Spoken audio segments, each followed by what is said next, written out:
सुबह बखैर, खुश आमदीद और अस्सलाम वालेकुम। मैं हूं आपका होस्ट अली अनीक सैयद और मैं हूं हिना आदिल। आप देख रहे हैं एक्सप्रेसो। उम्मीद है कि आपके दिन का अच्छा सा आगाज़ हो गया होगा। अगर नहीं हुआ तो हम आ चुके हैं आपके दिन का आगाज़ करने के लिए। और सबसे पहले तो ज़रा अली मुझे आप बताएं ना, आज के मॉर्निंग रूटीन आपकी सेट हो गई? बिल्कुल सेट हो गई है। मुझे तो यूँ लगता है कि मैं तारीकियों से निकलकर उजालों में आ गया हूँ। और लेकिन एक चीज़ जो कॉमन है तारीकी में भी और उजाले में भी, वो एक अलार्म है। रात को भी मुझे अलार्म ही उठाता था और दिन में भी मुझे अलार्म ही उठा रहा है। अलार्म से कुछ अलार्मिंग सिचुएशन भी बनती हुई दिखाई दे रही है। ये अगर हम लेबनान और वो वाले अटैक्स की बात करें तो साइबर अटैक्स जो हैं उसमें डिवाइसेस ये वाली यूज होने शुरू हो गए। मेरे ख्याल है अली, फिर हम लोग सब तो ये चलते फिरते बॉम्ब लेकर फिर रहे हैं। ऐसा ही है, हम मोबाइल्स अपने साथ रखते हैं और इन मोबाइल्स के बारे में पहले भी बहुत सारे खतरात थे हमें कि ये मोबाइल्स जो सॉफ्टवेयर इस्तेमाल करते हैं उनमें ऐसे डिवाइसेस मौजूद हैं जो हमें मॉनिटर कर रहे हैं 24 घंटे। माइक इस्तेमाल हो रहा है, हमारा कैमरा इस्तेमाल हो रहा है। लेकिन अब ऐसी सूरत हाल पैदा हो गई है कि ना सिर्फ सॉफ्टवेयर्स बल्कि इसमें हार्डवेयर भी ऐसा इस्तेमाल किया जाने लगा है जो डिवाइसेस फटने लगी हैं। ये डिवाइसेस पेजर डिवाइसेस के बारे में बात कर रहा हूँ। लेबनान में जो वाकया हुआ है उसमें पेजर डिवाइसेस फट गई हैं और इससे बहुत सा जानी नुकसान हुआ है। 200 के करीब तशवीशनाक हालत में हैं लोग और 16 अफराद इस वाक़े में जाँ बहक भी हो गए हैं। इसके अलावा आपको ये भी बताते चलें कि ये पेजर डिवाइसेस हैं, मोबाइल फ़ोन्स नहीं हैं। मोबाइल फ़ोन इससे ज़्यादा जदीद टेक्नोलॉजी पर मबनी होते हैं। और इन पेजर डिवाइसेस के बारे में भी ये बताया गया है, ये बड़ी जदीद टेक्नोलॉजी पर मबनी थे और रेडियो फ्रीक्वेंसी पर चलते थे। और हिजबुल्लाह अरकान के पेजर्स में एक साथ धमाके हुए हैं जनाब। इसमें यही बताया जा रहा है कि अब तक 16 अफराद हलाक हुए हैं और 3000 से ज़ायद जख्मी हो गए हैं। अरब मीडिया के मुताबिक जो पेजर डिवाइसेस हैं उनमें धमाके जनूबी लेबनान और बैरूत के नवाही इलाकों में हुए हैं। ज़ख्मी ईरानी सफ़ीर मुश्तबा ओमानी भी शामिल हैं और शाम के दारुल-हुकूमत दमिश्क में भी ऐसे ही धमाके हुए। और हिजबुल्लाह के रहनुमा जो हसन नसरुल्लाह हैं, उन्होंने चंद माह पहले अपने जो जंगजू हैं उनसे स्मार्टफोन्स का इस्तेमाल बंद करने का मुतालबा कर दिया था। उन्हें भनक लग गई थी, लेकिन उनकी तरफ से ये कहा भी गया था कि ये जो फ़ोन्स हैं, स्मार्टफोन्स, इनका इस्तेमाल छोड़ दिया जाए। पेजर्स के वाले से भी अलर्ट किया गया था। इसराइल के पास इन डिवाइसेस में दरअंदाजी और घुसने की जो टेक्नोलॉजी है वो मौजूद है, ये पता था उन्हें। पेंटागन तर्जुमान मेजर जनरल पैट्रिक राइडन ने न्यूज़ ब्रीफिंग में ये कहा है कि लेबनान धमाकों से अमेरिका का कोई ताल्लुक नहीं है, हम सूरत हाल का बगौर जायजा ले रहे हैं। तर्जुमान व्हाइट हाउस के भी मुताबिक इसराइल और हिजबुल्लाह तनाज़ा जो है उसका सफारती हल निकालने की ज़रूरत है। बिल्कुल है ना, और बड़ी तशवीशनाक सूरत हाल है इस वक्त, क्योंकि आपको अगर आप देखें कि ये वाक़यात कहाँ पर हो रहे हैं, जनूबी लेबनान है जो सरहद मुल्हिका सरहद है दीगर ममालिक के साथ, वहाँ पर ये वाक़यात हो रहे हैं और इसका सारा मलबा भी इसराइल पर ही डाला जा रहा है। अभी तक जिम्मेदारी कबूल नहीं की है, लेकिन मोसाद पर यह जिम्मेदारी आयद की जा रही है हिजबुल्लाह की जानिब से कि जो कुछ भी ये किया जा रहा है वो मोसाद की जानिब से किया जा रहा है। इसके अलावा ना सिर्फ इस वाक़े में एक लेबनानी वज़ीर का बेटा जाँ बहक हुआ है, बल्कि इसके साथ साथ ईरानी जो वहाँ पर सफ़ीर मौजूद थे वो भी इसमें ज़ख्मी हुए हैं और बहुत से अफराद हैं जो इस वाक़े में ज़ख्मी हुए हैं। और इस बारूदी मवाद के हवाले से है ना, ये बताया जाता है कि ये वो बारूदी मवाद है जो टैंक शिकन है। तो अगर ये किसी शख्स के साथ जुड़ा होगा तो उसकी क्या सूरत हाल लगाया जाता है ये जो इसके अंदर बारूदी मवाद नस्ब किया गया है। और न्यूयॉर्क टाइम्स जो है उसके हुकाम में दावा कर है कि पेजर्स में इसराइल की तरफ से बारूदी मवाद नस्ब किया गया था। ताइवान से पेजर्स पहले लेबनान पहुंचे, फिर उस टाइम ही उनके साथ कोई छेड़छाड़ की गई और थोड़ी मिकदार में जो बारूद है वो नस्ब कर दिया गया था। हर पेजर में 1 से 1.5 औंस तक बारूदी मवाद बैटरी के साथ ही नस्ब किया गया था और एक स्विच भी बैटरी के साथ लगाया गया था जिसे धमाके से उड़ाया जा सकता था। और कल से फिर बैरूत के अस्पतालों में इमरजेंसी नाफिज कर दी गई। खून की एहतियात देने की अपीलें वहाँ पर की गई। जो डॉक्टर्स हज़रात छुट्टियों पर थे, अपने घरों में मौजूद थे, सब अमलों को बुला लिया गया। अस्पतालों में इमरजेंसी जो है वो नाफिज हो गई। इस वक्त माहिर मशरिक़ वस्ता हमारे साथ मौजूद हैं मंसूर जाफर साहब, उनसे भी बात कर लेते हैं। मेरे उस्ताद भी हैं। मंसूर जाफर साहब, बहुत शुक्रिया हमें ज्वाइन करने का इस सीरियस इशू पे। और इस वक्त आप देख रहे हैं कि मशरिक़ वस्ता लपेट में आता जा रहा है मुसलसल ऐसी ही कंट्रोवर्सीज के। आप सबसे पहले बताइएगा कि क्या मालूमात ऐसी हैं जो इसमें आप ऐड करना चाहेंगे? यकीनन जी, इस वक्त इसराइल ने अपनी जो मशरिक़ वस्ता में जो जंग है और ख़ास तौर पे इस इलाके में ग्रेटर इसराइल को उसके राह हमवार करने का जो प्लान है उसको अगले लेवल पर वो ले गया है। और ये जो हालिया सबोटाज एक्टिविटी की गई है खासतौर पर मुज़ाहमती ग्रुपों को टारगेट करके हिजबुल्लाह को, क्योंकि इस वक्त जो शुमाली फ्रंट है उस पर इस वक्त इसराइल के लिए जो सबसे बड़ा चैलेंज बना हुआ था वो हिजबुल्लाह के हमले थे। और हिजबुल्लाह ने जब उनके 2 रहनुमा पिछले तकरीबन 2-3 माह में मुसलसल शहीद किए गए, उसके बाद से एक बदला लेने का ऐलान कर रखा था और उस पर उन्होंने मरहलावार अमल भी शुरू कर रखा था। इसराइल के इस वक्त ये बहुत जरूरी था कि वो जो मुजाहमत का ये एक अंसर मौजूद है लबनान के अंदर, उसको किसी तरीके से टारगेट करे। तो उन्होंने एक यकबारगी के साथ ये जो हमला किया है, और मैं समझता हूँ ये तो इसराइल की तरफ से तो पहला साइबर या इस नौयत का अटैक नहीं है। माजी में आपको याद होगा 1994 में हमासी के एक जो बम मेकर जो इंजीनियर के नाम से मशहूर थे याहिया अय्याश, उन्हें भी इसी तरीके से एक मोबाइल बम के अंदर प्लांटेड बम लगाकर जो है उनके एक कजन के जरिए उनको गिफ्ट करवाया गया और उस कॉल के दौरान जो है वो धमाका हुआ जिससे उनकी जान चली गई। तो ये एक इसराइल की एक पुरानी तकनीक है, पुरानी हरबे हैं जो वो इस्तेमाल करता है जी अपने मुखालिफिन को और खासतौर पे जो मज़ाहमत के लोग हैं उनको निशाना बनाने के लिए। सही है। तो मंसूर जाफर साहब, जिस तरह से भी आप बात कर रहे हैं कि ये पहला साइबर अटैक नहीं था, लेकिन अब जदीद टेक्नोलॉजी से जिस तरीके से ये टारगेट किया गया है, जिस तरह से ये पेजर्स में धमाका खेज मवाद जो है नस्ब किया गया था, और इस धमाका खेज मवाद की जो तफसीलात है, ये एंटी टैंक मिसाइल है, ये आगे चलकर कितना खतरनाक होने वाला है? ये जो साइबर तरीके से हमले शुरू हो गए हैं और जिस तरीके से ये जदीद टेक्नोलॉजी को यूज़ किया जा रहा है अब इस जंग में। यकीनन जी, खासतौर पे इस वक्त जो वॉरफेयर टेक्नोलॉजी है उसका मिनिएचर फॉर्म में यानी मुख्तसर से मुख्तर डिवाइस की शक्ल में जो इजाद किया जाना है, मैं समझता हूँ ये इस वक्त बहुत बड़ा चैलेंज है। आपको याद होगा कि इस वक्त रूस और यूक्रेन की जंग में खिलौना नुमा ड्रोन जो है वो इस वक्त इस्तेमाल हो रहे हैं, और इसी तरीके से माजी में अमेरिका ने भी इसी तरह के खिलौना बम बना के जो है अफगानिस्तान के अंदर जो है वो अफगान बच्चों को इन चीजों के साथ खिलाकर उनको जख्मी किया, उनको माजूर किया। और आज जितने बड़े पैमाने पे आपको वहाँ पे लोग माजूर नजर आ रहे हैं वो इन्हीं बमों के, इन्हीं मिनिएचर टेक्नोलॉजी के इस्तेमाल के हैं। तो ये एक बहुत बड़ा चैलेंज है। और खासतौर पे जब साइबर स्पेस यानी अगर आप देखें तो माजी में जो चीजें आपको मुख्तलिफ स्टार मूवीज में, स्टार वॉर्स के दिनों में चीजें दिखाई जाती हैं, बिल्कुल तौर पे आपको इस वक्त जो है उसके मुजाहिर देखने को मिल रहे हैं। और मज़ाहमतकारों के लिए भी ये बहुत बड़ा चैलेंज है क्योंकि उन्होंने अपने तौर पे पेजर टेक्नोलॉजी को रिलेटिवली महफूज ख्याल करते हुए उसकी तरफ एतमाद बढ़ाया था, क्योंकि इस वक्त यही एक ऐसी टेक्नोलॉजी है कि जो वाईफाई के बगैर सिग्नल ट्रांसमिशन का काम करती है और इस यहाँ से महफूज टेक्नोलॉजी ख्याल की जाती है। तो मंसूर साहब, हमने ये भी देखा है कि एक सप्लाई चेन के मुतासिर होने का अंदेशा जाहिर किया जा रहा है, जबकि ताइवान से जब ये खरीदारी की गई थी इन पेजर्स की, तो ये भी कहा जा रहा था कि इसका जब आप पेजर इस्तेमाल करते हैं किसी मुल्क से ख़रीदने के बाद तो फिर किसी हद तक उस मुल्क पर भी इल्ज़ाम आयद होने लगता है। तो अभी ये कहा जा रहा है कि सप्लाई चेन ऐसी थी जिसमें मदाखलत की गई मुसाद की जानिब से, और फिर ये जो 20 ग्राम मवाद मीडिया, अरब मीडिया रिपोर्ट कर रहा है वो इसमें शामिल किया गया। यकीनन जी, इसको एक फिजिकली टेम्पर्ड किया गया था क्योंकि ये कोई टेक्नोलॉजी के जरिए टेम्पर्ड की जाने वाली चीज नहीं है। इसके बारे में ये है कि तकरीबन 20 ग्राम के करीब हाईली एक्सप्लोसिव जो धमाका खेज मवाद था वो इसके अंदर पिच किया गया था, इंस्टॉल किया गया था, और जो एक खास पासवर्ड लगाने पर जगबारगी के साथ तकरीबन 2500 के करीब जो डिवाइसेज हैं वो धमाके के साथ फटी हैं। और ये यकीनन आप तेल में होगा कि ये डिवाइस आमतौर पे लोग या तो अपने गले में लटका के रखते हैं या जो अपने बेल्ट के साथ जो है वो उसको हुक करते हैं। तो इसीलिए इसमें बड़े पैमाने पे नुकसान भी हुए और बहुत बड़े पैमाने पे कैजुअल्टीज जो है वो भी सामने, एग्जैक्ट फिगर तो इस वक्त सामने नहीं है, लेकिन 16 के करीब अफराद जो है वो बताया गया है निशाना बने हैं इसका। और उसमें हिजबुल्लाह के एक जो सिटिंग MNA है, जो पार्लियामेंटेरियन है लबनान की पार्लियामेंट में, उनके साहबजादे भी शामिल हैं। तो इस टेक्नोलॉजी को सिर्फ और सिर्फ मज़ाहमतकार इस्तेमाल नहीं कर रहे थे, इस पे बड़े पैमाने पे जो वहाँ पे हेल्थ वर्कर्स हैं वो अपने लिए एक कम्युनिकेशन टूल पे इस्तेमाल करते थे, क्योंकि वो जिन इलाकों में, फार-फ्लंग इलाकों में ऑपरेट करते हैं वहाँ बाज़ औक़ात मोबाइल सिग्नल्स भी नहीं आते। तो वो इस टेक्नोलॉजी को इस्तेमाल करते हुए रेस्क्यू के कामों में और खासतौर पे जो हेल्थ सर्विसेज है वो प्रोवाइड करते थे। तो लिहाजा इस टेक्नोलॉजी का सिर्फ मज़ाहमतकारों के साथ लिंक करना भी मैं समझता हूँ एक नाइंसाफी है।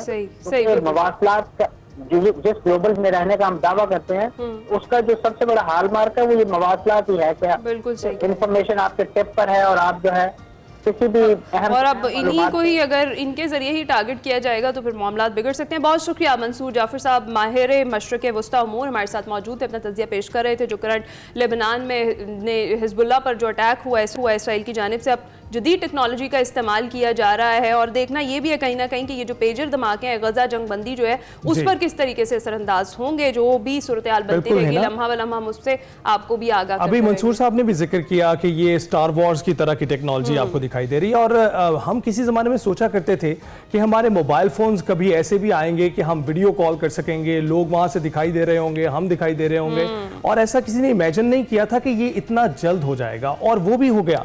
अब तो एक आम चीज़ है वीडियो कॉल करना। स्क्रीन को टच करने वाला मोबाइल तो हम लोग पता नहीं कब से दहाइयों से इस्तेमाल कर होने लग गए हैं, तो बहुत तशवीशनाक सूरत हाल बनती जा रही है। चलें जी, इसी नोट पे हम जरा सियासी जो हमारे मुल्क के हालात हैं उन पर भी नज़र डाल लेते हैं। और एक जो तरामीम है, आईनी तरामीम, उनको लेकर बड़ा कोई हुकूमत और अपोजिशन के अंदर मौलाना को मनाने की एक कोशिश जो है वो जारी है। पीपल्स पार्टी मौलाना फजलुर रहमान को ऑन बोर्ड लेकर आईनी तरमीम पार्लियामेंट में पेश करेगी। इस हवाले से चेयरमैन जो पीपल्स पार्टी बिलावल भुट्टो ज़रदारी हैं, उन्होंने निजी टीवी से गुफ्तगू की है और कहा कि पीपल्स पार्टी और JUI अपना अपना ड्राफ्ट तैयार कर रहे हैं। दोनों जमातें अपना ड्राफ्ट एक दूसरे से शेयर करेंगे और कोशिश करेंगे कि आपस में ड्राफ्ट पर इत्तेफाक से आगे बढ़े। और उन्होंने कहा कि मेरी कोशिश होगी कि 18वीं तरमीम में जुडिशल अपॉइंटमेंट बहाल करें। अपनी तरमीम की बहाली के लिए मुझे शायद इनकी भी कोई बात मानना पड़ेगी। उनका कहना है कि हमारे और नून लीग के लिए मुश्किल है PTI से उनके ऑनपिट के साथ आईनी तरमीम पर बात की जाए।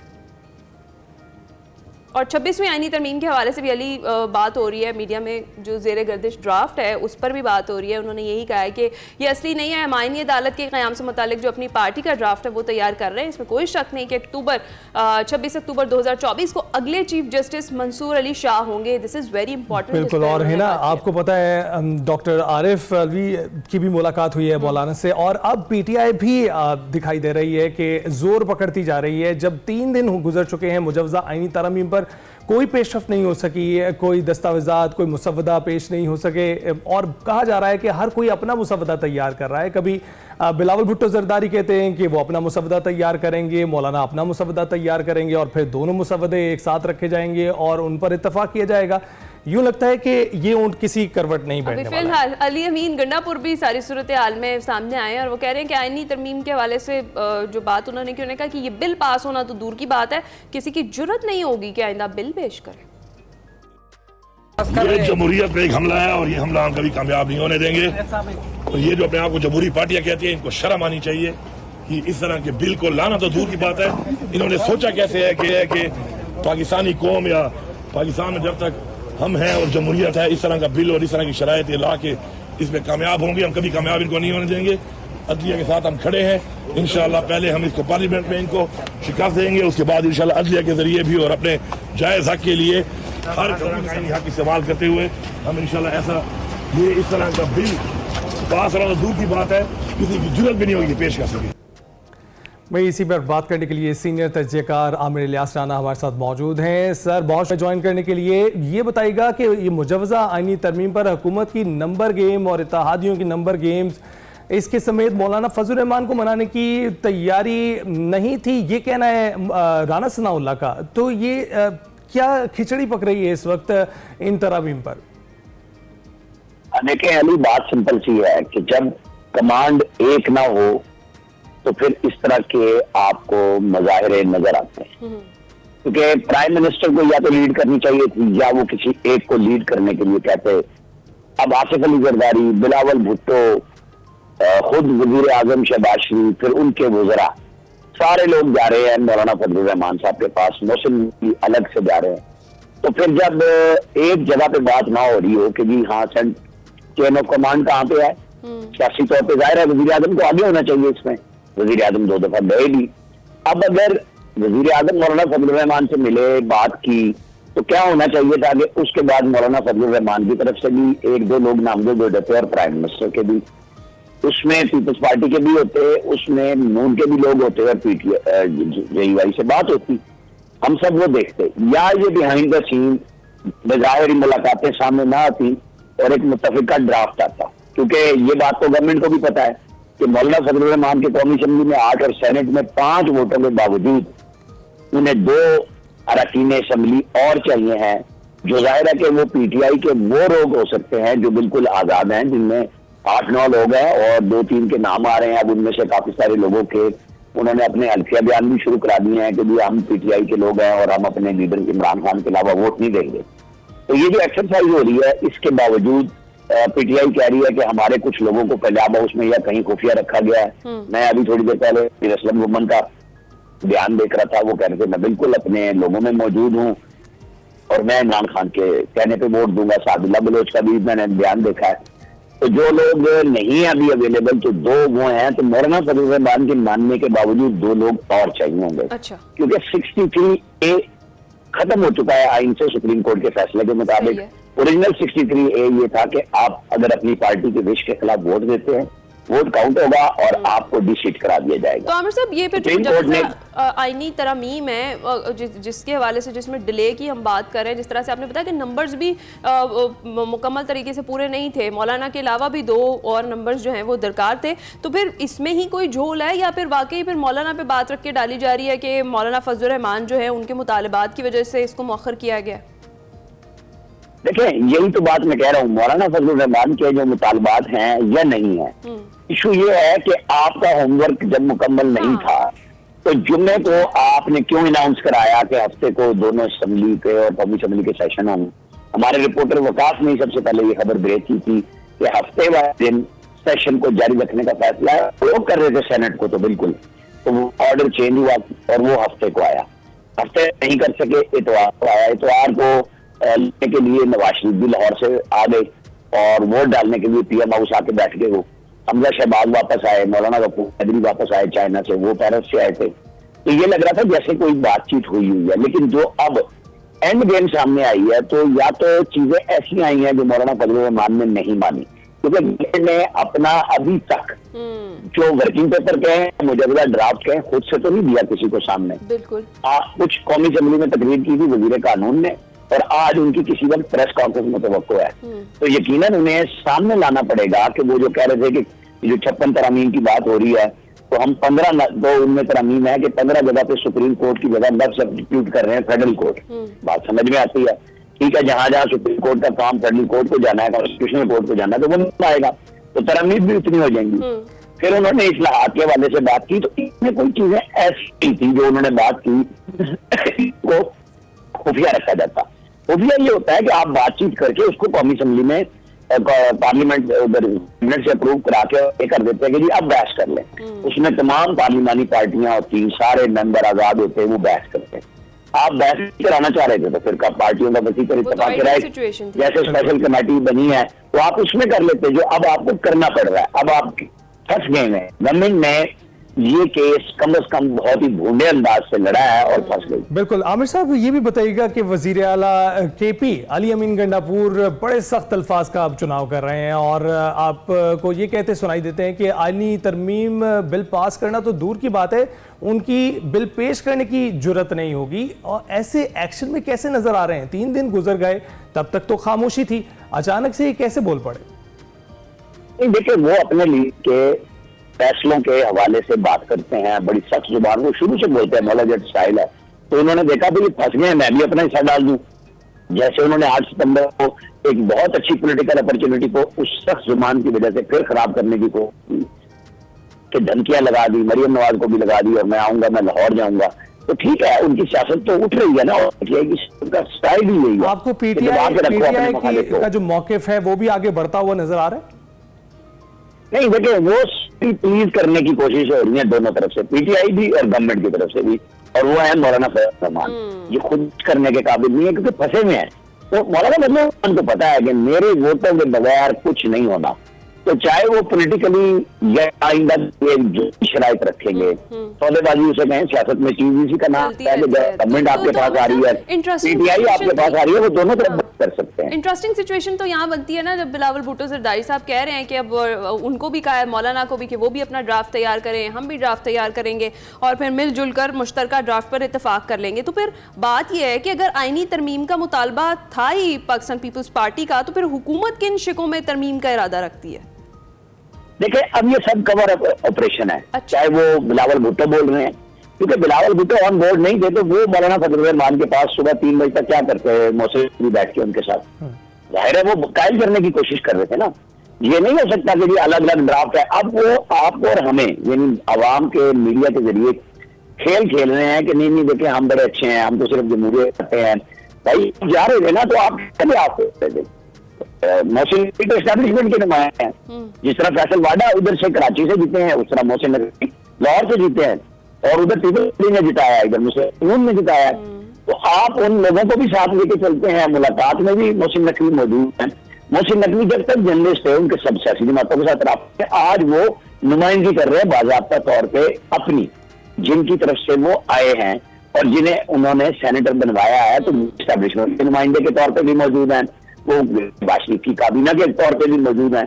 लेकिन मैंने जो बात आपसे स्टार्ट में कि लीड कौन कर रहा था, जब लीड किसी के पास नहीं थी तो ये कुछ होना था, और अब भी इन्हें भुगतना पड़ रहा है। इसीलिए सियासी तौर पे हजीमत उठा रही है, रोजाना इनकी गत बन रही है। मीडिया भी सवाल उठा रहा है, अगर भाई तुम किया था तो फिर वहां पब्लिक में सेशन क्यों बुलाए थे, मीटिंग में ही चलती रहती मौलाना फजल-उर-रहमान से।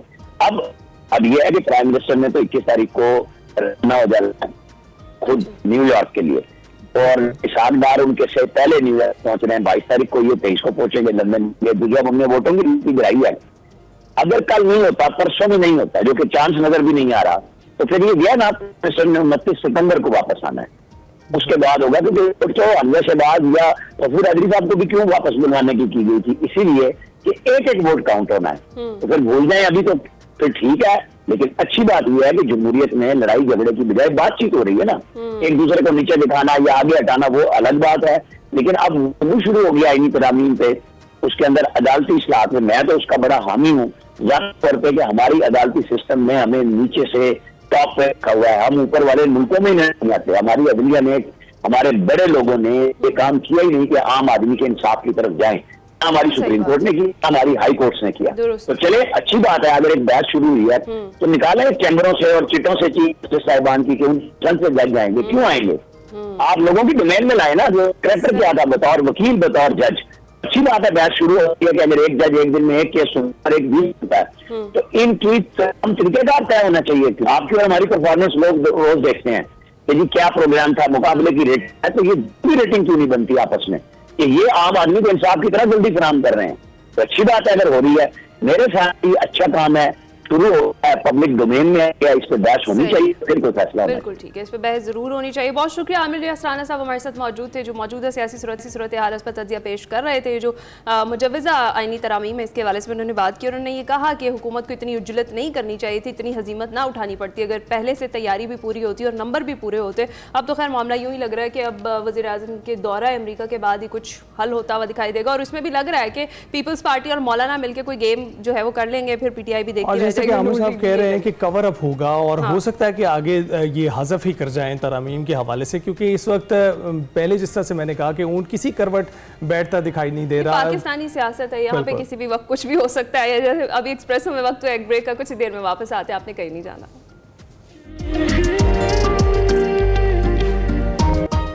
Welcome back to Expresso. इंतखाबात का साल है और इंतखाबात के इस साल में अब जून में भारत में इंतखाबात हो चुके हैं। मकबूजा कश्मीर में 10 साल बाद ढोंग पर मबनी रियासती इंतखाबात का ये पहला मरहला है, आज से शुरू हो रहा है और रियासती असम्बली के लिए वोटिंग 18 सितंबर 1 अक्टूबर तक 3 मराहिल में होगी। मकबूजा कश्मीर असम्बली के 90 अरकान को मुंतखब करने के लिए मकबूजा कश्मीर के तकरीबन 90 लाख वोटर्स हैं जो अपना हक राय दही इस्तेमाल करेंगे। और इससे पहले आपने देखा है कि पहले मरहले में 24 नशिस्तों पर इंतखाबात होते हैं और उन पर पुरअमन पोलिंग हो पाएगी कि नहीं, ये देखना पड़ेगा। मोदी सरकार के खिलाफ नफरत का इजहार बैलेट बॉक्स के जरिए ही हो पाएगा, यकीनन कश्मीरी करेंगे भी।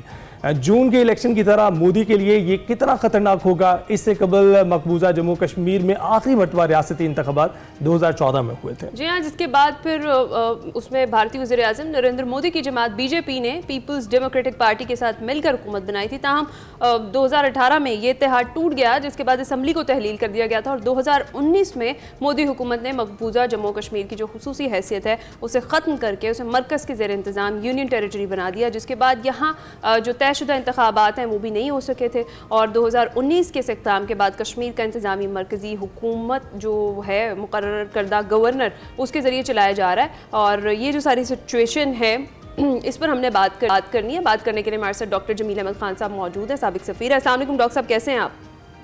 जी सलाम, मैं ठीक हूँ। सुबह बखैर आपको और आपके नाज़रीन को। Thank you. अच्छा डॉक्टर साहब, ये जो अब कह लें कि 10 साल के बाद ढोंग पर ही मबनी है रियासती इंतखाबात, इसका पहला मरला शुरू हो रहा है आज से, क्या कहेंगे, कैसे देखते हैं इंतखाबात को? और जो सिचुएशन बनी हुई है कश्मीर में, सारी क़यादत तो उनकी पाबंदी सलासल है, ऐसे में फिर क्या आलमी दुनिया इन इंतखाबात को तस्लीम करेगी? नहीं, इंडिया तो ये चाहेगा ना कि आलमी दुनिया को दिखाने के लिए तो इलेक्शन हो रहे हैं, ये अपनी जस्टिफिकेशन के इलेक्शन हो रहे हैं कि उन्होंने आर्टिकल 370 और 35A को जब एब्रिगेट किया तो दुनिया को बताना चाहते हैं कि उन्होंने जो एनेक्स किया, यूनियन टेरिटरी बना लिया, उस कानून के खिलाफ जो कि कानून उन्होंने खुद अपने दस्तखत से इंडिया ने किया हुआ है, और वो किया हुआ है इंस्ट्रूमेंट ऑफ असेशन।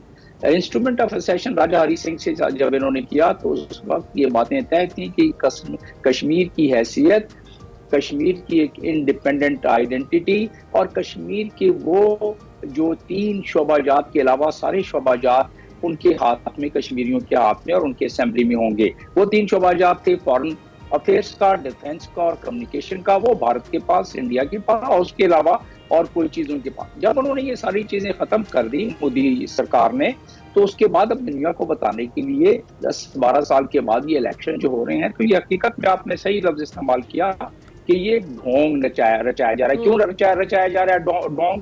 कि तेगो तलवार के साए में ये जो इस वक्त इलेक्शन हो रहे हैं और उस इलेक्शन को इस जबर और इस जो जुल्म और आदमी के साथ साथ इलेक्शन, और साथ साथ यही नहीं किया बल्कि कानून चेंज किए, डोमिसाइल लॉ चेंज किया और उसके बाद उन्होंने डेमोग्राफी चेंज की, 2.5 मिलियन वोट्स ज्यादा शामिल किए वोटर रजिस्टर में, ताकि वो अपने कॉन्स्टिट्यूएंसी में सही तरीके से, धांधली तो वैसे ही हो रही है, मतलब यह है कि उससे भी बड़ी चीज ये करें और उसमें डोमिसाइल के जरिए इंटरनेशनल कानून का, जिसका मैं एक तो इंस्ट्रूमेंट ऑफ असेशन की, एक तो इन्होंने पासदारी नहीं की अपनी ही, उसके बाद इंस्ट्रूमेंट ऑफ असेशन में दिया हुआ है कि प्लेबिसाइड होएगा और ये टेम्परेरी मेजर है, उससे पहले ये तमाम चीजें इसी तरह रहेंगी। उसको भी इंडिया ने किसी घास नहीं डाली।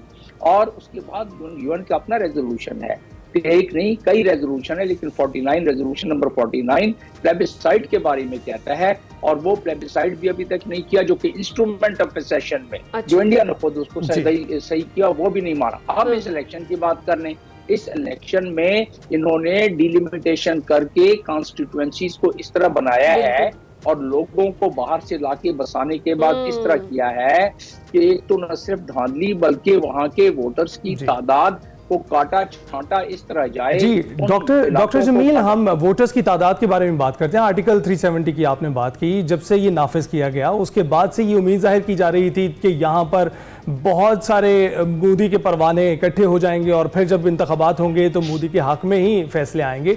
मोदी के हक में तो ऐसे इलाकों में भी फैसले आते हुए दिखाई दे रहे हैं जहाँ पर बड़े दंगे फसाद चल रहे हैं, जहाँ पर रेजिस्टेंस जारी है। इस वक्त भी आप देख रहे हैं कि मकबूजा कश्मीर में भी ऐसी सूरत हाल दिखाई देगी? जी उससे ज्यादा दिखाई देगी, लेकिन रेजिस्टेंस तो सेल्फ ग्रोन है, होम ग्रोन रेजिस्टेंस है। वो तो वहाँ के लोग उसको जारी और सारी रखेंगे जब तक वो जुल्म जारी और सारी रहेगा। और उनको ये हक अक़वाम मुत्तहिदा का रेजोल्यूशन नंबर 2649 देता है, जनरल असेंबली का रेजोल्यूशन, कि वो अपने हक खुद इरादियत के लिए, अपनी फ्रीडम के लिए फाइट कर सकते हैं, न सिर्फ कश्मीरी बल्कि दुनिया के किसी भी इलाके के। जैसे ईस्ट तिमोर में जब मैं यूनाइटेड नेशंस में खुद वहां तैनात था तो मैंने देखा कि वहां किस तरीके से जद्दोजहद 25 साल तक फ्रीडम फाइटर करते रहे, या इसी तरह दुनिया में जहां भी, तो उसको एक कवर भी हासिल है अक़वाम मुत्तहिदा, और फिर अक़वाम मुत्तहिदा के उनके रेजोल्यूशन भी इसमें शामिल है। तो इसलिए वो बजानिब है अपनी रेजिस्टेंस शो करने के लिए, क्योंकि 49 जेनीवा कन्वेंशन करते हुए डेमोग्राफी चेंज की जा रही है, अक़वाम मुत्तहिदा की रेजोल्यूशन की ऐसे खिलाफ वर्जी करते तो हुए डॉक्टर साहब, जिस तरह से भी हम बात कर रहे हैं कश्मीरियों के खिलाफ वोट्स की, आप सही कह रहे हैं कि डीलिमिटेशन के बाद इन्होंने काफ़ी बुरा हाल किया है। ऑलमोस्ट 90 लाख के करीब वोटर्स हैं जो अपना हक़ राय इस बार भी इस्तेमाल कर सकेंगे। अगर सिर्फ ऐसे बनती है कि कश्मीरी खुलकर वोट देते हैं और जो मोदी सरकार के मजालिम हैं उसके खिलाफ वोट को ही अपना जो है वेपन चूज करते हैं, तो फिर मंजरनामा आप कैसा देखते हैं? क्योंकि अगर जून के महीने में रियासत में भारतीय लोकसभा की 5 हिस्सों के लिए जो वोटिंग हुई थी, अगर आपको याद हो, तो उसमें लोकसभा इंतखाबात में तकरीबन जो वोटर्स टर्नआउट था वो 58.6% था, जो कि गुज़िश्ता 35 बरसों में सबसे ज्यादा टर्नआउट है। और इस मरतबा तो मोदी बिल्कुल वाइप ऑफ नजर हो जाएंगे अगर सही, फेयर और फ्री इलेक्शन हो। क्योंकि कांग्रेस का आपने कल का बयान देखा, वो बड़ी वाज़ेह है कि ये बिल्कुल गलत हुआ आर्टिकल 370 और 35, और उन्होंने हवाला दिया कि कश्मीरियों की जो एक इंडिपेंडेंट हैसियत है उसको चेंज नहीं किया जा सकता था। यूनियन टेरिटरी का करार करने के बाद ये कांग्रेस के वो जो खीरा नामी है पवन खीरा, उन्होंने ये बयान दिया है कि ये उसके बाद जुल्म और बर्बरियत बढ़ गई है और ये गलत और गैर कानून हम अपने मंशूर में रखते हैं। यानी कांग्रेस कह रही है कि हम आएंगे तो हम इसको खत्म कर देंगे। और ये तो फिर क्या कांग्रेस आपको लगता है कहीं ना कहीं आगे जाके वो कश्मीरियों की खुसूसी हैसियत बहाल करा सकेगी? अब तो उन्होंने मंशूर में रख दिया है ना। इस चीज को पाकिस्तान को भी चाहिए और दुनिया को भी चाहिए कि वो बिल्कुल अक़वाम मुत्तहिदा के उन रेजोल्यूशन के एन मुताबिक ये बयान दिया है और अपने मंशूर में शामिल किया है कांग्रेस ने। और कांग्रेस छोटी जमात है, कांग्रेस बहुत बड़ी जमात, 6 दफा प्राइम मिनिस्टर उनका रहा है और 99 सीट्स अब भी उनके पास हैं आउट ऑफ 43 सीट्स जो इसमें लोकसभा में। और उस लिहाज से उनके, आपने खुद बता दिया कि वोटर्स का तनासुब उस धांधली के बावजूद क्या था। और वो उसके जो उसकी हरदर्मी देखें कि अमित शाह कहते हैं कि नहीं ये तो अब तारीख का हिस्सा है, ये चेंज नहीं हो सकता। लेकिन इस वक्त जो आप कांग्रेस की, यानी कि उनके अपने अंदर से ये आ रहा है कि अपनी सबसे बड़ी सियासी अपोजिशन पार्टी वो इस बात का अयादा कर रही है। तो मैं समझता हूं कि अगर फेयर फ्री इलेक्शन हो, और आज नहीं तो कल होने हैं, तो उसमें ये बीजेपी और ये सारे लोग बिल्कुल आपको भागते नजर आएंगे यहाँ से, और कश्मीर की हैसियत दोबारा बरकरार हो सकती है उनकी अपनी जद्दोजहद से। हम तो ज्यादा कुछ नहीं कर सके उसमें, दुनिया अक़वाम कुछ नहीं कर सकी कश्मीर की हैसियत। बिल्कुल। तो डॉक्टर साहब ये भी बताइएगा कि हमने देखा है कि आवाज़ें ना सिर्फ पाकिस्तान से उभरती हुई नजर आ रही हैं कश्मीर की हैसियत बहाल करने के लिए, बल्कि पूरी दुनिया से, तुर्की से आवाज़ें आती हैं, दीगर मुस्लिम ममालिक से आवाज़ें आती हैं, बल्कि बहुत से जो एक्टिविस्ट हैं जो हमें मुख्तलिफ ममालिक में, तरक्की याफ्ता ममालिक में दिखाई देते हैं, वो भी इसके लिए आवाज़ बुलंद करते हुए दिखाई दे रहे हैं। क्यों ना करें, इसलिए कि इंटरनेशनल लॉ के मुताबिक तो कश्मीरी हक में जानिब है, वो अपनी जद्दोजहद जो कर रहे हैं और जिस तरीके से कश्मीरियों के हक की हक तलफी की जा रही है और वायोलेशन ऑफ इंटरनेशनल लॉ करते हुए, तो दुनिया अक़वाम के जो दर्द दिल रखने वाले अफराद हैं वो तो करेंगे। लेकिन क्योंकि इंटरनेशनल जियोपॉलिटिकल लैंडस्केप पर इंडिया इस वक्त जो है उसकी एक अहमियत बढ़ गई है चाइना कंटेनमेंट के हवाले से, तो इंडिया जो भी जुल्म उससे फायदा उठा रहा है, जो जुल्म बर्बरियत कर रहा है उससे आंखें फेरी जा रही हैं अमेरिका की तरफ से, उसके एलाइज की तरफ से। लिहाजा जब कोई सिक्योरिटी काउंसिल में जाता है रेजोल्यूशन तो वीटो हो जाता है। वो वही मसला है जो फलस्तीन के पूरी दुनिया सड़कों पे निकल आई है, लेकिन फलस्तीन को रिलीफ नहीं मिल रहा है। वही बात कश्मीर में है कि लोगों के जो दर्द दिल रखने वाले लोग, आप ह्यूमन राइट कमिश्नर की रिपोर्ट देख ले, उसमें जो उन्होंने दिया है आंसुओं और तस्वों के साथ जो उन्होंने रिपोर्ट पेश की थी प्रेस के सामने, वो एक बहुत बड़ी रिपोर्ट है। उसमें हर वो चीज शामिल है कि किस तरीके से जुल्म किया जा रहा है, किस तरीके से धांधली की जा रही है, किस तरीके से कश्मीरियों की हक तलफी की जा रही है, किस तरह से दुनिया की सबसे ज्यादा इंटेंस फौज वहाँ रखी गई है कश्मीर में, एम्प्लॉय की है, स्पेशल लॉ किए गए हैं। ये सारी चीजों का जिक्र है। हमने भी डोजियर दिया है, लेकिन चले हम तो एक पार्टी हैं, हमारे 131 सफ़ों का डोजियर जो हमने अक़वाम मुत्तहिदा को दिया है, मान लेते हैं हम पार्टी हैं, लेकिन ह्यूमन राइट कमिश्नर और ह्यूमन राइट कमीशन तो पार्टी नहीं है, वो तो अक़वाम मुत्तहिदा का हिस्सा है, उसने तमाम चीजें ये लिखनी है। तो आज नहीं तो कल कश्मीरियों को बाहिम्मत तरीके से जो वो जद्दोजहद कर रहे हैं, सेल्फ ग्रोन कर रहे हैं, उनको वो जाहिर जारी व सारी है, हमारे कहने या न कहने से कोई फर्क नहीं पड़ता, वो अपनी जद्दोजहद अपनी जंग वैसे खुद ही लड़ रहे हैं। बिल्कुल सही कह रहे हैं डॉक्टर साहब। डॉक्टर जमील अहमद खान साहब हमारे साथ मौजूद थे, साबिक सफ़ीर हैं। बहुत शुक्रिया सर, आप इस जो मकबूजा कश्मीर के इंतखाबात है इस पर अपना तज्जिया पेश कर रहे थे। वापस जो है ना ना पत्थर के दौर में मोदी हुकूमत ने पहुंचा दिया कश्मीरियों को और वादी को छावनी में तब्दील कर दिया। ऐसे में जबकि सारी क़यादत पाबंद सलासल है, इन रियासती इंतखाबात की पता नहीं क्या हैसियत रह जाती है और आलमी दुनिया इनको तस्लीम भी करेगी या नहीं। इसी नोट पर हम ब्रेक लेते हैं, कुछ ही देर में वापस आते हैं।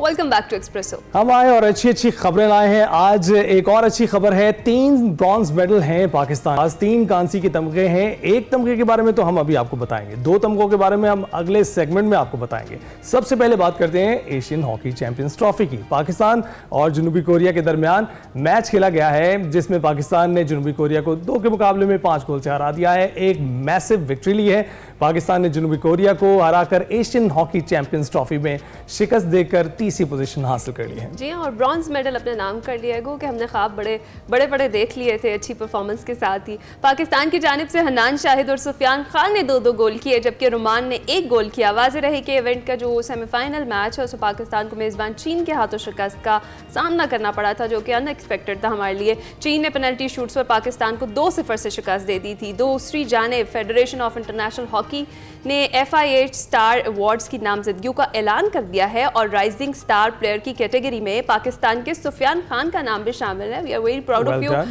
उधर फाइनल में दिफाई चैंपियन भारत की बात करें तो मेजबान चीन को 1-0 से शिकस्त देकर 5वीं मरतबा Asian champions trophy hockey title अपने नाम कर दिया है। चले ये है ना, आप देखते हैं कि दूसरी तरफ से पाकिस्तानी टीम को हमें अप्रिशिएट जरूर करना चाहिए, क्योंकि उन्होंने बहुत मुकाबला किया है। ऐसा नहीं है कि वो पहले दूसरे मैच में ही हाथ खड़े करके बैठ गए हूँ, जैसा हमारी पाकिस्तानी क्रिकेट टीम ने अभी किया है वर्ल्ड कप में।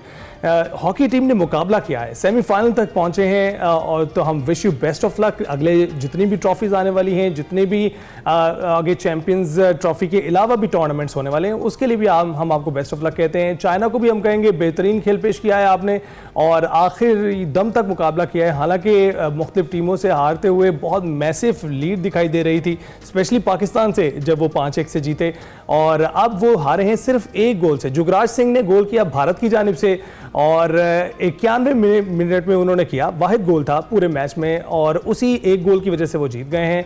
और चीन की टीम कोई गोल ना कर सकी, लेकिन उन्होंने भरपूर मुकाबला किया है। भारत की जानिब से आपको बताएं कि भारत और पाकिस्तान 2018 में ये दोनों मुश्तरका तौर पर चैंपियंस कहलाए थे, और इसके अलावा भारत 2011, 2016, 2023 और 2024 में ये ट्रॉफी जीत पाया है।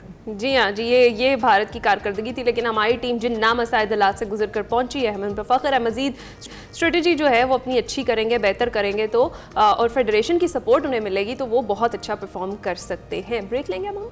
जी हाजिर होंगे ब्रेक के बाद।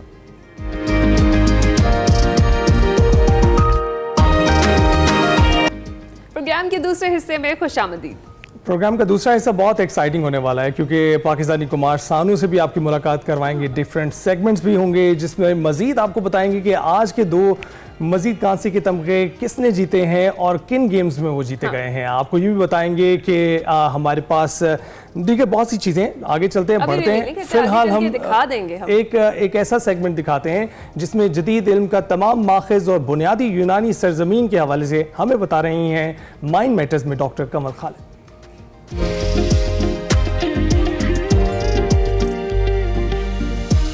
मैं हूं डॉक्टर कमल खालिद, और आपको अगर याद हो जब आप मैट्रिक कर रहे थे, FA कर रहे थे, BA कर रहे थे, बल्कि मास्टर्स के दिनों में भी हम जिस किताब को भी हाथ लगाते थे तो वहाँ पर किसी सब्जेक्ट की भी, चाहे वो सिविक्स है, चाहे वो साइकोलॉजी है, हिस्ट्री है, उन सब की जो हमें डेफिनेशंस होती थी वो यूनानी फिलोसफर्स के नाम से होती थी। कभी हमें प्लाटो का हवाला मिल रहा होता था, कभी अरस्तु का, और जो भी हमने अलूम अपने मॉडर्न एज में हम पढ़ना शुरू करते थे तो पहला चैप्टर जो है वो हमें यही डिफ़ाइन करता था कि इन अलूम का जो आगाज़ है वो ग्रीक फिलोसफर्स से है। इस बात ने मुझे थोड़ी सी मेरे में क्यूरियोसिटी डेवलप की, और जब मैंने इसके ऊपर काम करना शुरू किया तो बड़े इंटरेस्टिंग हकाइक जो हैं वो उस पर मुझे पता चले। लेकिन उन तक जानने से पहले मैं आपको थोड़ा सा एक और टाइमलाइन के हवाले से बात कर दूँ।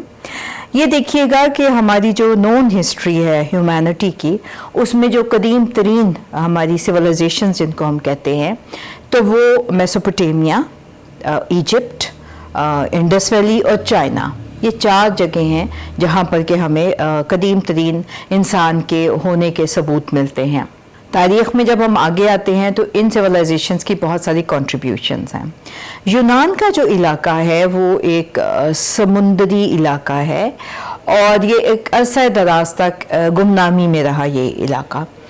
ये लोग अपनी गुमनामी से उस वक़्त निकलते हैं जब इन्होंने समुंदरी रूट्स जो हैं उनको डिस्कवर किया और उन समुंदरी रूट्स की बुनियाद के ऊपर इन्होंने ये जो डेवलप्ड सिविलाइजेशंस थी जैसे कि मेसोपोटामिया, इजिप्ट, इंडिया, चाइना, इन तक इन्होंने तिजारत शुरू की। अब हम जब कदीम सिविलाइजेशंस के बारे में देखते हैं तो ये वो सिविलाइजेशंस हैं जिनका के अहया जो है 5000 कबल अज़ मसीह से ऑनवर्ड्स हमें नज़र आता है। यूनानियों की जो हमें डेवलपमेंट दिखाई देती है वो 1000 साल कबल अज़ मसीह से है। तो आप देखिए कि जब यूनान कुर्रायस पे कल्चरली रूनुमा होता है तो उस वक्त तक दुनिया की ये सारी सिविलाइजेशंस को इस्टेब्लिश हुए 3 से 4000 साल हो चुके हुए थे। चुनांचे इसी लिहाज से इनके अलूम फ़नून और इनकी जो भी स्किल्स थी वो भी ज़ाहिर है 3-4 हज़ार साल एक लंबा अरसा होता है। और यूनानियों का तिजारत की वजह से इन तमाम इलाकों में बहुत ज़्यादा आना जाना रहता था। तो अब जब यूनान के फ़िलासफ़र्स की बात आती है जिनको कि पूरी दुनिया में बहुत ज़्यादा माना जाता है, तो जब उन फ़िलासफ़र्स का नाम आया तो एक बड़ी दिलचस्प हकीकत जो है वो हमें नज़र आती है और वो ये पता चलता है यूनान में हमें पहला जो फ़िलासफ़र्स का स्कूल दिखाई देता है जिसको हम प्री सोक्रेटिक स्कूल कहते हैं। मतलब ये कि सुकरात से पहले जो फ़िलासफ़र्स वहाँ पर थे, ये इसका इस्टेब्लिश होता है 7वीं सदी कबल अज़ मसीह से। और जो पहला हमें एक अहम फ़िलासफ़र नज़र आता है उसका नाम थेल्स है, THALES। थेल्स नामी ये स्कॉलर है और फ़िलासफ़र है जिसका कि बहुत ज़्यादा वो कंट्रीब्यूशन है और इसका वक्त जो है वो यही 7वीं सदी कबल अज़ मसीह आता है। जब हम थेल्स की ज़िंदगी के बारे में पढ़ते हैं तो हमें एक बड़ी दिलचस्प बात ये पता चलती है कि ये वो शख्स है जिसने कि ज्योमेट्री, मैथ्स और बहुत सारे सब्जेक्ट्स जो है ये इजिप्ट और मेसोपोटामिया में जाके पढ़ता रहा। कुछ लोग कहते हैं कि वो 17 साल पढ़ता रहा, कुछ लोग कहते हैं कि वो 13 साल वहाँ पे पढ़ता रहा। और वहाँ से तालीम लेने के बाद जब ये यूनान में आता है तो यूनान में एक जो फ़िलोसॉफ़िकल स्कूल ऑफ थॉट को इस्टेब्लिश करने वाला वो थेल्स का नाम आता है। यहाँ पर एक और बात मैं ये कहती चलूँ कि यूनानी जो एक ओवरऑल स्कूल ऑफ थॉट्स थे वो बेस करते थे मैथोलॉजीज़ पे, कहानियों पे। लेकिन अब जो फ़िलासफ़र्स आते हैं उन्होंने मैटर पे बात की, मटीरियल पे बात करनी शुरू की। वो इन तसव्वुराती कहानियों पे यकीन नहीं रखते थे और उन्होंने जिन साइंसेस की बुनियाद रखी और जो फ़िलासफ़ीज़ इंट्रोड्यूस की वो बेस करती थी ऑब्जर्वेशन के ऊपर। और इसके लिए जो है अगर हम देखा जाए तो वो तरबियत जो है वो मेसोपोटामिया से, इजिप्ट से और दूसरे इलाकों से लेके यहाँ पर आ रहे थे। दूसरा जो एक अहम हमें स्कॉलर दिखाई देता है पाइथागोरस। पाइथागोरस के बारे में भी ये कहा जाता है कि ये भी इजिप्ट में इसने मैथ्स की, ज्योमेट्री और मेडिसिन की 22 साल तक ट्रेनिंग ली।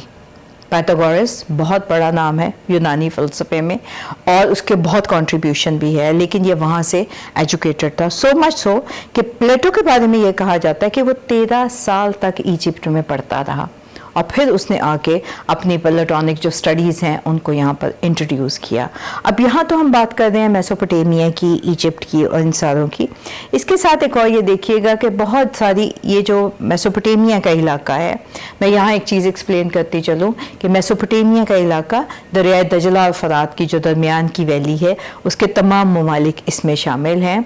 और यहाँ से जो बहुत सारी कहानियाँ और बहुत सारे वाक़यात और बहुत से किस्से जो हैं वो बाद में यूनानी फ़िलासफ़ी और रोमन्स के मैथोलॉजीज़ का हिस्सा बने और यहीं से ट्रैवल करते करते इनमें से बहुत से वाक़यात क्रिश्चियनिटी का भी हिस्सा बने। उसके ऊपर हम किसी और दिन बात करेंगे कि वो कौन से किस्से थे जो यहाँ तक पहुँचे।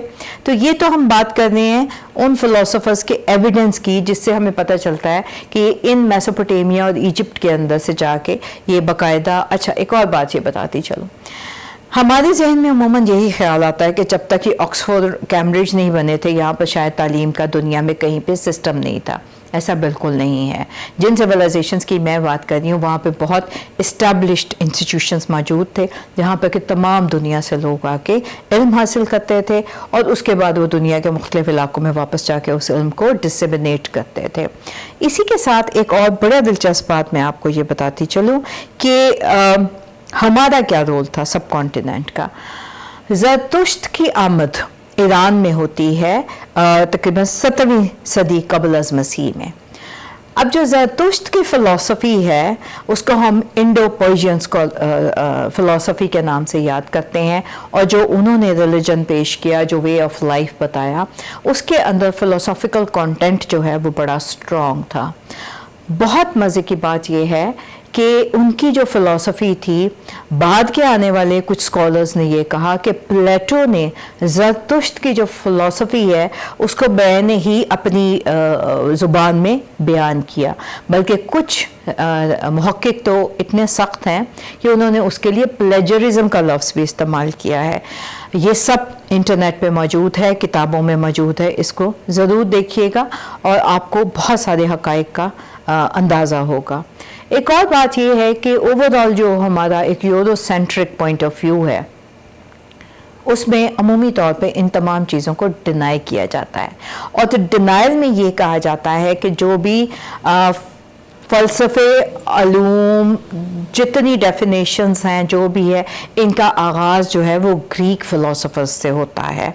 लेकिन 1732 में पेरिस से एक नावल जो है वो यूरोप में आता है और उसका नाम है सेथोस, SETHOS।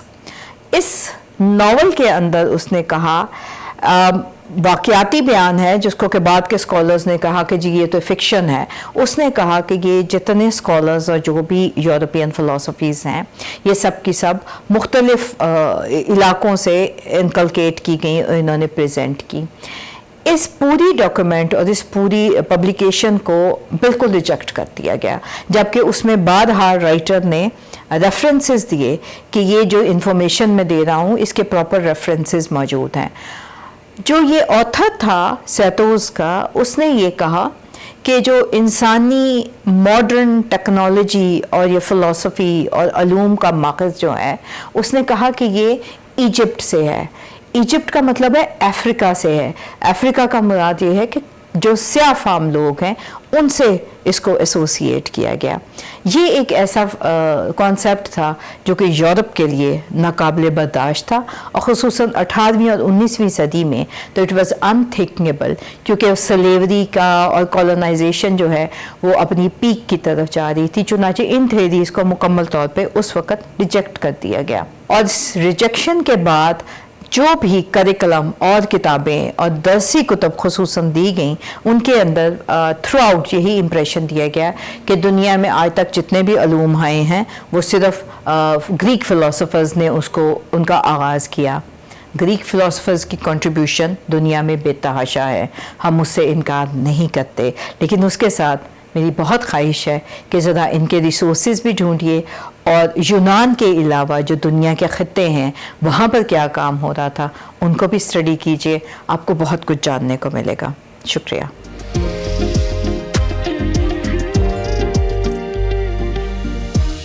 Welcome back.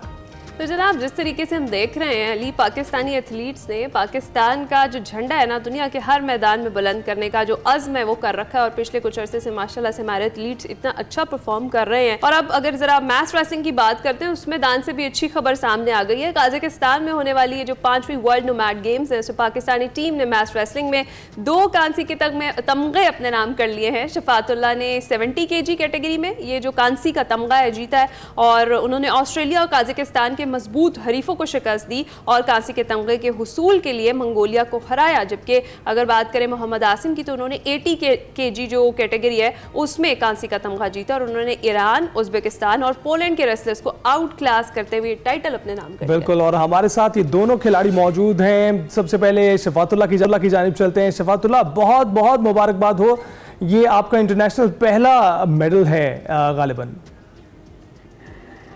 जी बिस्मिल्लाहिर्रहमानिर्रहीम। बहुत शुक्रिया आपने मुझे बोलने का मौका दिया यहाँ पे बुला के, तो बड़ी खुशी हुई है।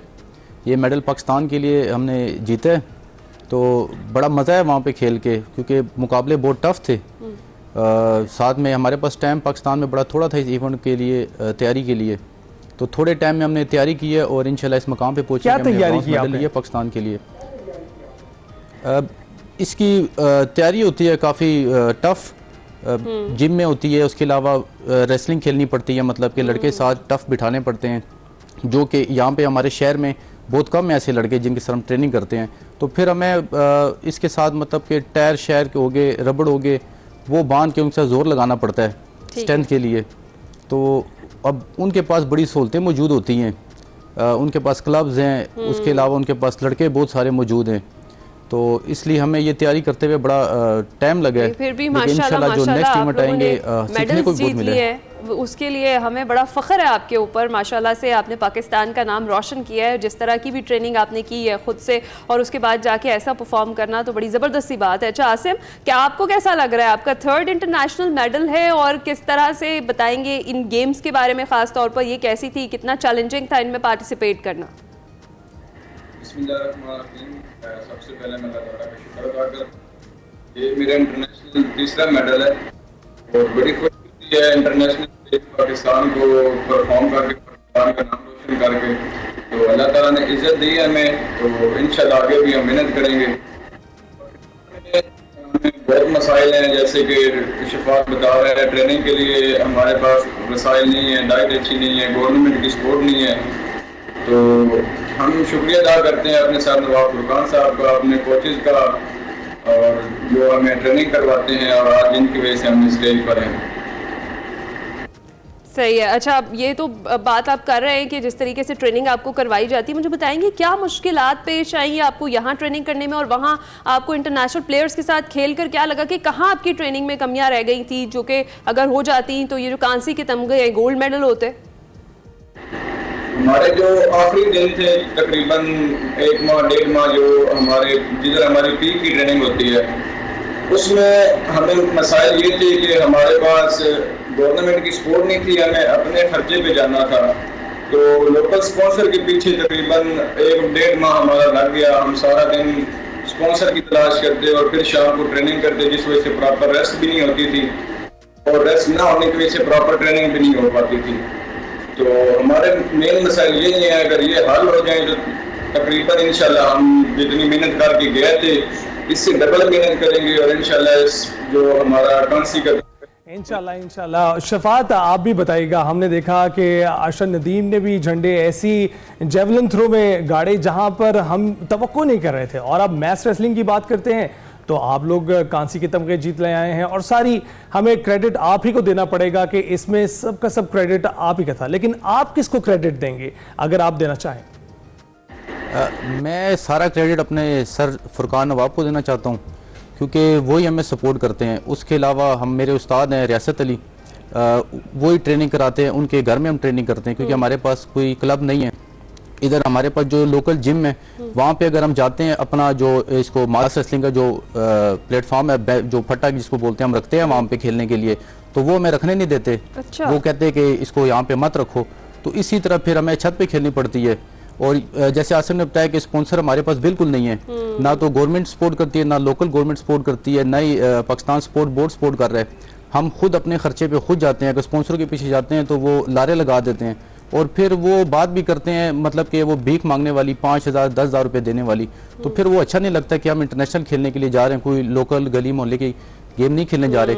लेकिन अल्लाह का शुक्र है कि ये मेडल लेके आए, पाकिस्तान के लिए लेके आए, अपनी कौम के लिए लेके आए, और इंशाल्लाह अगर गवर्नमेंट सपोर्ट करे, पाकिस्तान स्पोर्ट बोर्ड सपोर्ट करे हमें, तो गोल्ड कहीं भी नहीं जाता हमसे, क्योंकि हमारी जो स्ट्रेंथ है वो माशाल्लाह से बहुत अच्छी है। सिर्फ हमारे पास सहूलत नहीं है कि हम किसी क्लब में जाएं या कहीं मतलब के कर नहीं सकते। अभी भी ये तगमे लेके हम आए हैं पाकिस्तान के लिए, ये एक किस्म की शेर के मुंह से नवाला छीन के लाए हैं, क्योंकि उनकी गवर्नमेंट उनको सपोर्ट करती है, उनके क्लब हैं, उनकी खुराकें बहुत अच्छी हैं। अच्छा शफात, तो आप यही बता हमारे रहे मसाइल हैं हैं, कि बाकी, स्पॉन्सर के मसाइल थे और सपोर्ट नहीं थी, ट्रेनिंग के लिए प्रॉपर जगह नहीं है, ये बड़े मसाइल हैं। तो इस पे तो हर एथलीट जो आता है वो शिकवा को ना दिखाई देता है कि उसको स्पोर्ट्स बोर्ड की तरफ से कुछ हेल्प नहीं मिल रही या स्पॉन्सर्स नहीं मिलते, तो उसकी वजह से जो हमारा गोल्ड है ना वो आते आते रुक जाता है। मुझे बताएं कि स्पेसिफिकली जो मैस रेसलिंग है ये है क्या, और इसकी जो ट्रेनिंग है वो बाकी जो क्लब्स हैं उनमें क्यों नहीं हो सकती, क्या मुश्किल है और इसकी टेक्निक क्या है बेसिकली?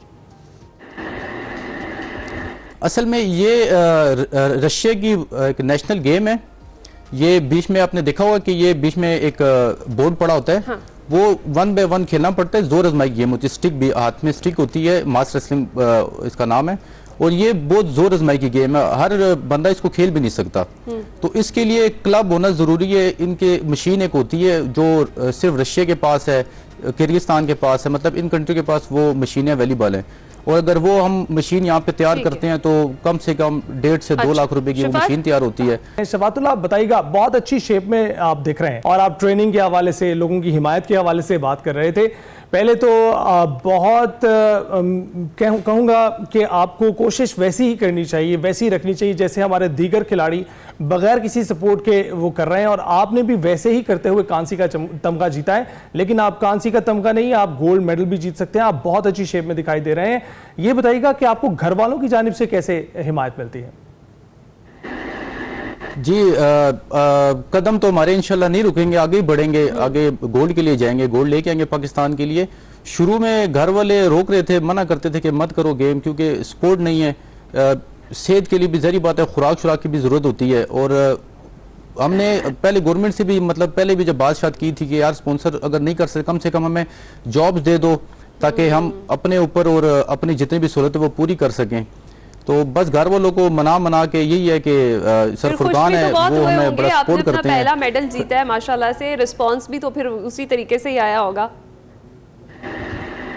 जी, घर वाले तो बहुत खुश हुए हैं। बहरहाल फिर भी वो यही कहते हैं कि स्पॉन्सर हो तो उसके साथ जाओ, लेकिन इंशाल्लाह कदम नहीं रुकेंगे, हमारे बढ़ते रहेंगे, जाएंगे और पाकिस्तान के लिए गोल्ड लेके आएंगे। आसिम से भी बात कर लेते हैं। आसिम, आप बताइएगा कैसा लगा तीसरा आपको मेडल आपने जीता, और इसके साथ जो मुश्किलात बता रहे हैं शफात के पेश आ रही थी ट्रेनिंग में, और उसके बावजूद फिर आप लोग गए, आपने खेला, परफॉर्म किया। स्पेसिफिकली ये जो मुकाबला था इसके बारे में आप क्या कहेंगे, और किस मुल्क के खिलाड़ी के साथ ज्यादा चैलेंजिंग कंपटीशन आपका रहा?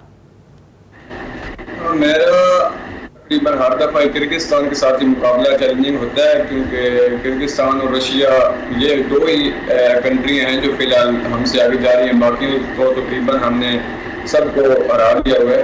तो मेरी ट्रेनिंग में मेरे पास बोर्ड मौजूद है, जिम मौजूद है, मेरे उस्ताद हैं हाजी अंसर इकबाल साहब, राजा कदीर साहब। इधर बलवाल पावर जिम के अंदर हम ट्रेनिंग करते हैं, और मेरे मतलब काफ़ी दोस्त हैं, कोलीग जो मेरे साथ ट्रेनिंग कर रहे हैं। तो बाकी मेरे पास भी मेन मसला वही आता है, स्पॉन्सर वगैरह का आखिरी दिनों में उधर ही दौड़ना पड़ता है। और मुकाबला ये काफ़ी टफ कंपटीशन था। तो फिर वर्ल्ड मैथ गेम्स हो रही थी, जो कि पूरी दुनिया की नॉन ओलंपिक गेम्स का सबसे बड़ा इवेंट था ये। तो ये तकरीबन 100+ कंट्रीज की शमूलियत थी उधर, और हर मुल्क से चुने हुए एथलीट आए थे। जो उनके मुल्क का हर वेट कैटेगरी में सबसे बेहतरीन खिलाड़ी था उसको लाया गया था। तो पाकिस्तान से हमें मौका मिला और हमने अपना 100% दिया। बाकी हमारे अंदर मिस्टेक्स हैं, ट्रेनिंग की कमी होगी, डाइट की कमी होगी, और इंशाल्लाह हम उसको पूरा करेंगे। आगे हमारी वर्ल्ड चैंपियनशिप आ रही है, तो उसमें इंशाल्लाह हम उसकी ट्रेनिंग करेंगे और उसमें अच्छा परफॉर्म करेंगे। पूरी उम्मीद है इस हवाले से। शफात, ये भी बताइएगा कि आप अक्सर कहते हैं कि आपको इसी वक्त कन्वर्सेशन गुफ्तगू के दौरान ना कहते हुए सुना है कि अगर हुकूमत आपकी मदद करे कोई जॉब दिलवाने में भी, तो इस सूरत में आप क्या सोचते हैं, क्या होना चाहिए हुकूमत की जानिब से जिसकी वजह से आप एक ऐसी पोजीशन भी अपने आप को समझेंगे कि आप बेहतर परफॉर्म कर सकें? जी, मैं इसीलिए कह रहा हूँ, अगर गवर्नमेंट हमें स्पॉन्सर नहीं कर सकती, सपोर्ट नहीं कर सकती, कम से कम जॉब्स दे दें, क्योंकि उससे अब जरी बात है पे आएगी, उससे हम अपनी डाइट पूरी कर सकते हैं, अच्छे क्लब ज्वाइन कर सकते हैं। और मज़ीद तैयारी कर सकते हैं। ना तो स्पॉन्सर के पीछे भागना पड़ेगा, ना किसी की मिन्नतें तरले करनी पड़ेंगी, क्योंकि हम मिडिल क्लास के लोग हैं, इतने हाई नहीं है कि या तो डाइट पूरी करेंगे या तो जिम की फीस पूरी करेंगे या तो ट्रेनिंग करेंगे। स्पॉन्सर से भी हट जाएगा और कंपटीशन जो है उस पर आप पूरे तरीके से फोकस भी कर सकेंगे। शफात, आपका पहला मेडल है और आप पहन कर भी आए, मैं चाहूंगी जरा हमें स्क्रीन पर दिखाएं अपना मेडल। अरे वाह, माशाल्लाह जी, ये हमारे चैंपियंस हैं जी, और ये इन नामसाइद हालात के बावजूद गए हैं इस कंपटीशन में और जीत कर आए हैं। बेशक कांसी का तमगा उन्होंने जीता, लेकिन जो इनके हौसले हैं वो बुलंद है। मसाइल वही हैं तमाम एथलीट्स के, बेशतर जो यहाँ पर हमारे पास हम एक्सप्रेसो में सबको मदऊ करते हैं कि यही मसला होता है कि गवर्नमेंट सपोर्ट नहीं कर रही और स्पॉन्सर्स नहीं मिल रहे। तो ज़रा सपोर्ट कीजिए, और जो स्पॉन्सर्स हैं भाई, एक दफ़ा की आपकी इन्वेस्टमेंट है इन प्लेयर्स पे, इन एथलीट्स पे, फिर बाद में आपका ही नाम है, और इन सब लोगों पर हमें हम खिलाड़ियों से भी उम्मीद करेंगे कि अरशद नदीम ने जिस तरह खेला, हमारी हॉकी टीम जैसे खेली, और आज हमने देखा कि मैच रेसलिंग में भी झंडे गाड़े हैं हमारे दोनों हीरोज ने, तो खिलाड़ियों से भी उम्मीद करेंगे कि चाहे कुछ भी हो, अपनी हिम्मत और हौसले के साथ आगे बढ़ते रहें, यूं ही नाम रोशन करते रहें। और पाकिस्तान का नाम आप ही लोगों की वजह से सरबुलंद है। पाकिस्तान का नाम ऐसी ही जहतों में, ऐसी ही चीज़ों में आगे बढ़ता रहना चाहिए। यहाँ लेंगे एक ब्रेक।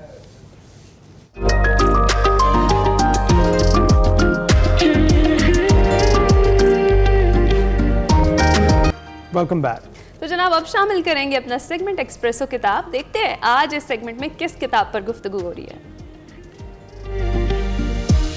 अस्सलाम वालेकुम नाज़रीन, मैं हूं वकार अहमद और आप देख रहे हैं एक्सप्रेसो किताब। वो बच्चों से खेलता है, वो पियानो बजाता है, वो पुराने बूटों को सीता है, वो नए जूते बनाता है, और वो अपनी बेफायदा बच्चतों से खुश होता रहता है।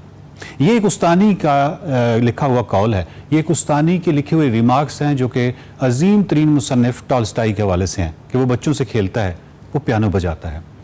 टॉलस्टॉय ने अपने बारे में कहा था कि मैं अब दीवानों की बस्ती का एक बाशिंदा हूँ। दीवानों की बस्ती के इस बाशिंदे ने, यानी इसके जो एज एन आर्टिस्ट अगर हम देखें तो वो शाहकार इन्होंने तख्लीक किए कि दुनिया के अजीम तरीन नावल निगार कहलाए। टॉलस्टॉय पर एक किताब उनकी सवाने के हवाले से बहुत ही खूबसूरत छोटी सी मुख्तसर सी किताब जो है वो जेरल्ड इब्राहिम ने लिखी, और उन्होंने नर्शिप के भी लिखी एक छोटा सा, यानी आप इसको किताब ना कहिए, आप इसको मकाला कह लीजिए। और एक मकाला जो है उन्होंने नर्शिप पे लिखा, एक दोस्तोयेव्स्की पे लिखा, और 1935 में उन्होंने टॉलस्टॉय पे एक मकाला लिखा। और ये जो मकाला है ये मखमूर जालंधरी ने इसका तर्जुमा किया। मखमूर जालंधरी जो है, इनका असल नाम गौरबख्श सिंह था, और इनके हवाले से ये कहा जा सकता है कि ये बहुत ही बाकमाल शायर थे। 1937 में इनका पहला शेरी मजमुआ आया, लेकिन जो सबसे बड़ा क्रेडिट इनको जाता है वो ये जाता है कि जो रूसी अदब है वो आपको मालूम है कि उर्दू में उसका तर्जुमा जो है ये 40 और 50 की दहाई में आना शुरू हुआ, और बहुत तेज़ी से होना शुरू हुआ। और ना सिर्फ ये कि वो रूसी अदब के जो शाहकार हैं उनका उर्दू में तर्जुमा हो रहा था, बल्कि जो यहाँ पे मकामी लिखने वाले बड़े अदीब थे उनकी अपनी जो तख्लीक में भी उसके असरात जो हैं वो आपको बहुत ही नुमायाँ नज़र आ रहे थे। और वो जो असरात थे रूसी अदब के वो बेसिकली उसी तर्जुमे की वजह से थे। हम कह सकते हैं कि रूसी शाहकार अदब को उनके कालिब में ढालने के हवाले से जो बहुत ही इब्तदाई लोग थे उनमें से मखमूर जालंधरी थे, और उनका यही जो मकाला जो कि जेरल्ड इब्राहिम ने लिखा, उन्होंने इसका तर्जुमा किया था उर्दू में। अजीम रूसी नावल निगार टॉलस्टॉय एक सवाने, अभी हाल ही में इसको जेलम बुक कार्नर ने दोबारा शाया किया है, बहुत ही खूबसूरत शाया किया है, और ये बहुत ही छोटा सा मकाला है। लेकिन इसमें जो मेरे लिए हैरत अंगेज़ चीज़ है वो ये है कि हम मुमताज़ मुफ्ती को पढ़ते थे कि उनका जो असलूब है वो इतना खूबसूरत हुआ करता था कि आप किताब छोड़ नहीं सकते थे। बिल्कुल इसी तरह यकीनन तर्जुमा किया है तो जेरल्ड का ये बुनियादी असलूब है कि उन्होंने जो फहरिस्त इसमें दी है वो बहुत ही खूबसूरत है, यानी बाब 1, बाब 2, बाब 3 इस तरह, लेकिन बाब 1, बाब 2, बाब 3 और जितने भी चैप्टर्स हैं उनकी जो शुरू में झलकियाँ दे दी गई हैं वो बहुत कमाल है। मसलन बाब 1 है, उसमें जो झलकियाँ हैं कि उनकी पैदाइश और वालदैन टॉलस्टॉय की, और उसकी चची, उनके भाई, जवानी के ख्वाब, इसी तरह जो इब्तदाई ज़ुहद और नफ्स कुशी, पहला अदबी जुनून, किसानों की इमदाद का पहला इकदाम और एक वहशियाना ज़िंदगी, ये पहले बाब की आपको झलकियाँ। फिर दूसरा बाब जो है उसकी उनका बचपन, उनकी फ़ौज में शमूलियत, वो जो दूसरे मुख्तलिफ अफसाने लिखते हैं। फिर इस तरह टॉल्स्टाई की जो इनफरादियत, और सबसे बड़ी बात कि सेंट पीटरबर्ग में कि जो अदबी हल्के हैं उनमें उनका खैर मकदम होता है। इस तरीके से मुख्तलिफ जो अबवाब हैं उनके अंदर झलकियाँ वो जो शुरू में दे दी गई हैं वो आपको मजबूर करती हैं कि इस पूरी किताब को पढ़े बगैर ना छोड़ा जाए। तीसरा बाब है, उसमें है टॉल्स्टाई बतौर एक किसान गांव का स्कूल जारी करता है। आपको मालूम है कि टॉल्स्टाई ने एक स्कूल खोला था। टॉल्स्टाई का दूसरा सफ़र मगरिब, टॉल्स्टाई का सियासी नुक्ता नज़र, और इसी तरह चौथे बाब में एक जगह है कि टॉल्स्टाई शोपेनहावर का मुताला करता है और जंग और अमन की अशात। टॉल्स्टाई जो है जितने वो ड्रामेटिक हैं, जितने वो बड़े अदीब हैं, जितने वो बड़े दानिश्वर हैं, जितना कोई बड़ा अदीब और दानिश्वर होता है उतना ही उसकी ज़िंदगी भी ड्रामेटिक होती है। तो उनकी पूरी ज़िंदगी में बहुत सारे उतार चढ़ाव आपको नज़र आते हैं। उनकी ज़िंदगी में आपको उनके नज़रियात में बहुत सारे उतार चढ़ाव नज़र आते हैं। मज़हब के हवाले से उनकी जो नज़रियात थे, मुख्तलिफ जो शिफ्ट्स थी बड़ी बड़ी, वो आपको ना सिर्फ नज़र आती हैं बल्कि उनकी अपनी जो इज़्दिवाजी ज़िंदगी थी उसमें भी अजीब उतार चढ़ाव नज़र आता है। उसमें झगड़े भी हैं, उसमें बहुत सारे मसाइल भी हैं। किसानों के हवाले से आपको मालूम है कि टॉल्स्टाई के इंतहाई तवाना आवाज़ थे। और इस किताब का खासा ये है कि ये किताबों में से उन्होंने कोट्स नहीं लिए हुए बल्कि टॉल्स्टाई की जो अमूमी तौर पर ज़िंदगी या किसी जगह पे कुछ कहा, जिस तरह शुरू में मैंने आपको एक उस्तानी का कॉल इसमें नकल किया है, तो इस तरह के जो अक़वाल है जो कि जनरली हमें टॉल्स्टाई की किताबों में तो नहीं मिलेंगे वो इसमें आपको मिलते हैं। तो बहुत ही खूबसूरत किताब है। और आखिर पे टॉल्स्टाई के एक जुमला, बहुत ही खूबसूरत जुमला है, उसको नकल करना चाहूँगा। मौत से कुछ अर्सा कबल उन्होंने ये कहा कि ये है मेरा हाल, लेकिन मैं तुम्हें एक नसीहत करना चाहता हूँ। इस दुनिया में मेरी तरह के और भी बहुत सारे टॉल्स्टाई हैं, लेकिन इस टॉल्स्टाई को कभी भुला न देना। और यकीनन इस टॉल्स्टाई को दुनिया ने नहीं भुलाया। आज भी वो दुनिया का सबसे अजीम नावल निगार कहलाता है। टॉल्स्टाई के ये जो सवाने हैं, अजीम रूसी नावल निगार टॉल्स्टाई एक सवाने, ज़रूर पढ़िएगा। देखते रहिए एक्सप्रेसो किताब। प्रोग्राम के आखिरी हिस्से में खुशामदीद। आपकी मुलाकात अब करवाएंगे एक दिलचस्प आवाज़ से, कुमार सानू की आवाज़, या यूँ कह लीजिए कुमार सानू के ऐसे तगड़े फैन से जिन्होंने अपनी आवाज़ को अपने आइडियल सिंगर की आवाज़ में ही ढाल लिया है ना। जब ये गाते हैं ना तो ऐसा गुमान होता है कि हमसाया मुल्क के मायानाज संगीतकार जो कुमार सानू हैं वो आपके सामने बैठे हैं, गुनगुना रहे हैं। जी हाँ नाजरीन, बहावल नगर से ताल्लुक़ रखने वाले सलीम सज्जाद जो कि लाहौर में मेहनत मजदूरी करते हैं, मगर उनकी खूबसूरत आवाज़ ने उन्हें सोशल मीडिया पर एक स्टार बना दिया है। जी हाँ, अगर आप सिर्फ इनकी ऑडियो सुने तो आपको वाकई ऐसा महसूस होता है कि आप कुमार सानू को सुन रहे हैं और आपको लगता ही नहीं है कि कुमार सानू नहीं गा रहे। तो जनाब बगैर कुछ डिले किए हम बात करते हैं। सलीम सज्जाद हमारे साथ मौजूद है। अस्सलाम वालेकुम सलीम, कैसे हैं आप? अल्हम्दुलिल्लाह मैं ठीक हूँ। सबसे पहले सलीम बताएं, आपको लगता था, कभी सोचा था कि इतने फेमस हो जाएंगे कुमार सानू की आवाज़ में गा करके आप नेशनल टीवी पर बैठे होंगे? असल में ये सिलसिला मैंने इसी सोच से ही शुरू किया था कि जब पहली बार मैंने इन्हें सुना एक मूवी में स्टेज पर गाते हुए, तो तब से ही मेरे दिल में एक शौक़ उठा कि मैं इनकी तरह गाऊं और लोग मुझे इसी तरह यानी कि सामने बैठ के सुने। तो मेरा जज्बा और बढ़ता गया। मैं इनका हर ऑडियो कैसेट लेके आता, इनका सॉन्ग सुनता, उनको याद करता, लेकिन दोस्तों को सुना के बस दिल खुश हो जाता। तो फिर हमें सुनाइए ना कुछ। जी बिल्कुल, क्यों नहीं। चुपके बहुत शुक्रिया सज्जाद, आपका फिर से एक्सप्रेस में आप आए, हमारे लिए भी एक खुशी की बात है। सज्जाद, मैं और वाकई आपकी माशाल्लाह आवाज़ बड़ी अच्छी है। मैं आंखें बंद कर रही थी तो मुझे लग ही नहीं रहा था कि ये कुमार सानू की आवाज़ नहीं है। तो थोड़ी देर के लिए तो मैं चली गई उसी सीन में इस गाने के जो उन्होंने गाया हुआ है। तो मुझे ये बताएं कि आपने बाकायदा किसी उस्ताद से सीखा है या गॉड गिफ्टेड है आपकी आवाज़, और कितना अरसा पहले आपने ये सोचा कि भाई मैं ये कुमार सानू, जिस तरह से आपने कहा आप उनसे इम्प्रेस हुए और आपने कहा कि अब मैं गाना शुरू करता हूँ, कब से गा रहे हैं आप उनकी आवाज़ में? ये आवाज़ तो मेरी गॉड गिफ्टेड ही है। अच्छा। और सीखा मैंने इनके ऑडियो कैसेट सुन के ही है। यही आपके उस्ताद हैं? हाँ, इनको मैंने उस्ताद माना था तस्वीर इनकी सामने रख के, क्योंकि इंडिया तो जा नहीं सकता था, छोटा सा था बिल्कुल ही। अच्छा। और यानी कि मैं बचपन से ही यानी कि इनको गा रहा हूँ, तो सबसे पहले किसने घर में किसने सुन के कहा कि यार वाकई आप कुमार सानू की तरह ही गाते हो? घर में सबसे पहले जिसने ये सुना था, आज वो काफ़ी अरसे से मेरे साथ मौजूद नहीं है, लेकिन मेरे लिए वो काबिल इज़्ज़त है। नाम तो मैं उसका नहीं ले सकता, लेकिन यूँ समझ लें कि इस सिंगर की दुनिया ही वो थी। बिल्कुल। अच्छा।